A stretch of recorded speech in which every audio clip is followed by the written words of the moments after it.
साथिया तूने धोखा दिया।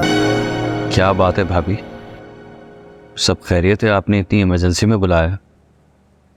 कबीर, देखो कंपनी के सारे हालात तुम्हारे सामने हैं। वर्कर्स को हम सैलरी दे नहीं पा रहे, बाकी अखराजात के लिए हमारे पास पैसे नहीं हैं। आप देखो, इन सारे मामलात से निकलने के लिए कुछ ना कुछ तो हमें करना पड़ेगा।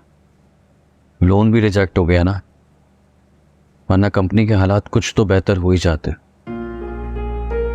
कम से कम 10 करोड़ चाहिए, तभी हम इन सारे मामलात से निकल पाएंगे। 10 करोड़?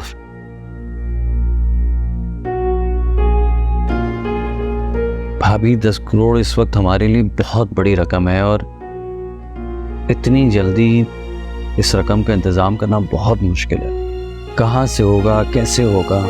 मैं जानती हूँ आसान नहीं है, इसलिए मैंने और तौकीर ने ये फैसला किया है कि हम ये घर मॉर्गेज कर रहे हैं। क्या? ये क्या कह रही हैं आप? सिर्फ 10 साल के बाद। रकम इतनी बड़ी तो नहीं होगी कि हम सारी प्रॉब्लम से बाहर आ जाएं। हाँ, लेकिन इतना वक्त जरूर मिल जाएगा कि उस दौरान हम कुछ और सोच लें। भाभी आप ऐसा नहीं कर सकती। और भाई आप क्यों कुछ नहीं बोल रहे? ये हमारा आबाई घर है, हमारी सारी जिंदगी गुजरी है यहाँ पे, ऐसे कैसे किसी और को सौंप देंगे? कबीर, तौकीर को ना कोई एतराज नहीं है। यार क्या करें, मजबूरी है। अब ये करने से एटलीस्ट हम लोग की कंपनी तो बच जाएगी। भाई ये घर कंपनी से बहुत ज्यादा अहम है, आपको और मुझे बहुत प्यारा है। कितने अरमानों से बनाया था ये घर। मैं इस घर को मॉर्गेज करने के हक में बिल्कुल नहीं। कोई ना कोई हल निकल आएगा भाई। और भाभी मेरी इज्जत नफ्स को ये गवारा नहीं है कि मैं सिर्फ अपने लिए आप लोगों को घर से बेघर कर दूं। कोई और ऑप्शन भी तो नहीं है। कुछ ना कुछ हो जाएगा भाभी, लेकिन मैं आपको ये घर मॉर्गेज करने नहीं दूंगा। आपके पहले ही मुझ पर बहुत एहसानात हैं, अब मैं मजीद आपके एहसानों का बोझ नहीं सह पाऊंगा। मैं तुम पे कोई एहसान नहीं कर रही हूँ कबीर। इस कंपनी में मेरा भी आधा हिस्सा है। मैं जो कुछ भी कर रही हूँ कंपनी को बचाने के लिए कर रही हूँ। फिर भी भाभी मैं ये घर मॉर्गेज करने नहीं दूंगा, ये मेरा आखिरी फैसला है। प्लीज मुझे मेरी नजरों में और मत गिराएं।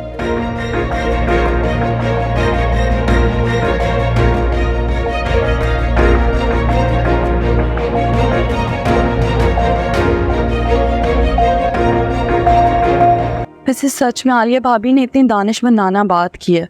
मुझे तो लगता है आप ना कभी कभी फजूल में जज्बाती हो जाते हैं। बस कर दो फलक, इसमें कौन सी दानिशमंदी है? तुम्हें अंदाजा है कि उस घर से मेरी कितनी अटैचमेंट है? तो वो कौन सा घर बेचने का कह रही हैं? वो तो सिर्फ इतना कह रही है ना कि गिरवी रख देते। बड़ा घर है, अच्छे पैसे मिल जाएंगे, और जब कंपनी के हालात ठीक हो जाएंगे तो हम पैसे देकर घर वापस ले लेंगे। फलक, चाहे जितनी भी बड़ी मुश्किल आ जाए, चाहे कंपनी बंद हो जाए, लेकिन वो घर मैं किसी को नहीं दूंगा। वो मेरी रूह का हिस्सा है।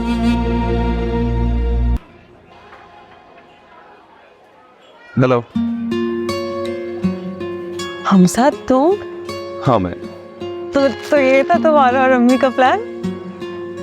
मैंने सोचा कि मैं तुम्हें सरप्राइज दूं। तो कैसा लगा मेरा सरप्राइज? नहीं, बिल्कुल भी अच्छा नहीं लगा। कि आए क्यों? वही रहते हैं ना, अपना बिजनेस करते, अपनी जिंदगी एंजॉय करते। तुम्हारे बगैर मैं कहीं रहने का तस्वीर भी नहीं कर सकता। तुम हो तो जिंदगी है, तुम नहीं तो जिंदगी कुछ भी नहीं। और तुम ही कह रही थी ना कि तुम मुझे बहुत मिस कर रही, तो आ गया। और वैसे भी तुमने मुझे इतना प्यार से बुलाया, पर मैं ना बेहिस तो नहीं।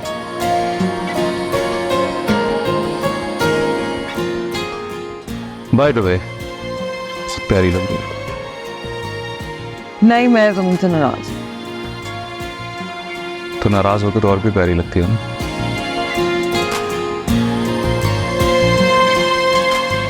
कि क्या है यार, मैं तुमसे बात कर रहा हूं और तुम उधर देख रही हो।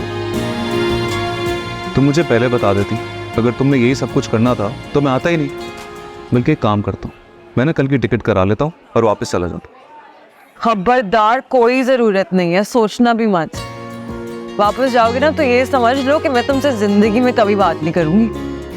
कहीं नहीं जाऊंगा, बल्कि अब कहीं गया ना तो तुम्हें साथ लेके जाऊँ। अच्छा ना, मजाक कर रहा हूँ। बहुत बुरा हूं ना, बहुत तंग करता हूँ, लेकिन मैं तुमसे एक वादा कर, शादी के बाद तुम्हें इतना ही खुश रखूंगा।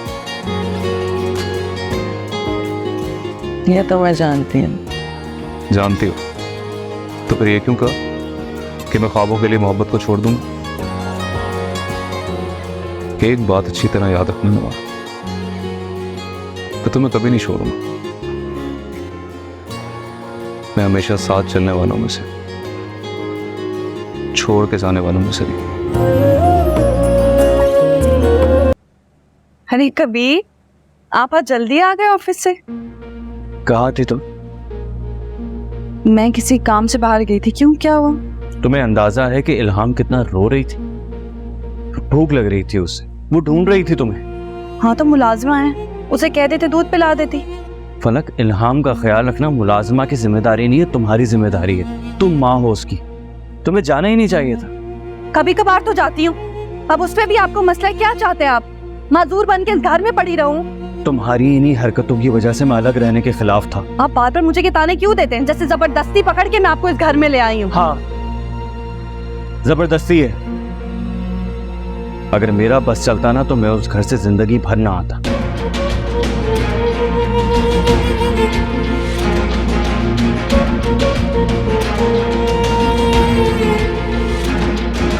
हाँ, याद आया, फाइल तो मैंने तुम्हारे पास रखवाई थी अपार्टमेंट की। प्लीज वो फाइल मुझे दो। अपार्टमेंट की फाइल? वो क्यों चाहिए आपको? क्योंकि मैं ये अपार्टमेंट बेच रहा हूँ। क्या अपार्टमेंट बेच रहे? क्यों?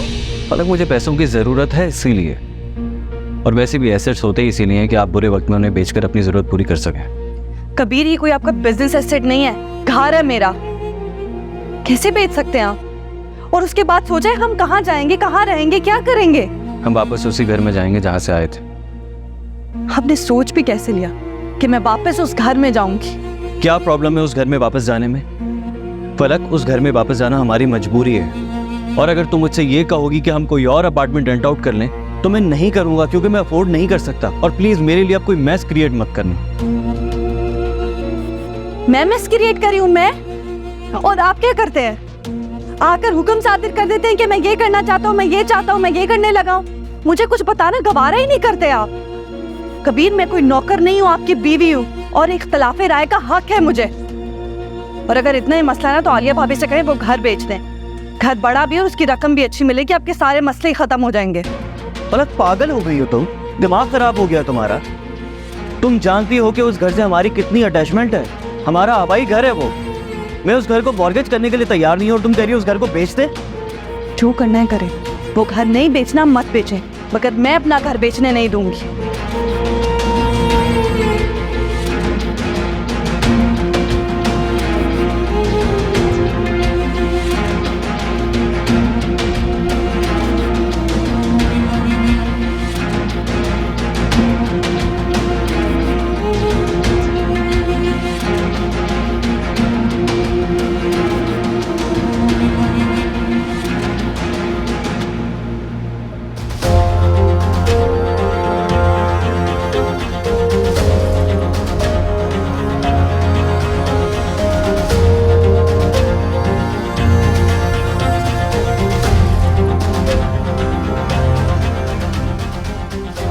पलक, तुम यहाँ आओ, बैठो। मैं यहाँ बैठने नहीं आई हूँ, बात करने आई हूँ आपसे। बोल, क्या बात? आपने कहा है ना कबीर से अपार्टमेंट बेचने के लिए। क्या वो अपार्टमेंट बेच रहा है? इतनी मासूम ना बने। कबीर नहीं जानता, लेकिन मैं आपको अच्छी तरह जानती हूँ। उस दिन भी मोर्गेज वाला मशवरा आपने ही दिया था ना उसको। आप तो जानती थी वो ये मानेगा नहीं, तो फिर आपने चालाकी से कबीर के दिमाग में डाल दी कि अपार्टमेंट बेच दे। वाह आलिया भाभी वाह, आप तो मुझसे भी ज्यादा चालाक निकली। किस लहजे में बात कर रही हो तुम मुझसे? मैं ऐसा क्यों चाहूँगी? हमें जरूर कोई गलत फहमी हुई है। सब जानती हूँ। जिस दिन से मैं इस घर से कबीर को लेकर गई हूँ ना, आप चाहते हैं कि हम वापस आ जाओ और मेरा सर आपके सामने झुक जाए। अगर आप ऐसा सोचती हैं ना, तो भूल आप, मैं आपसे हार नहीं मानूंगी। छत्तार सहारा है तो तुम्हारे दिल में इतनी बदगुमानी है। मैं अपने कदमों में झुकाकर या नीचा दिखाकर मुझे क्या मिलेगा? मुझे लगता था कबीर की मोहब्बत तुम्हें बदल देगी, लेकिन शायद तुम सारी जिंदगी नहीं बदल सकते। मेरे बदलने को छोड़ दे, मैं तो हमेशा ऐसी ही रहूंगी जैसी मैं हूं। आप हम पे तरस खाने के बजाय एक एहसान क्यों नहीं करती? ये घर बेच दे, बड़ा है, अच्छे पैसे मिल जाएंगे और आपके कारोबार के सारे मसले ही हल हो जाएंगे। क्या हुआ, चुप लग गई? उस दिन तो बड़े बड़े दावे करी थी, एहसान करी थी हम पे, मैं घर गिरवी रख दूंगी, ये कर दूंगी, वो कर दूंगी, और अब आपको सांप सूंघ गया।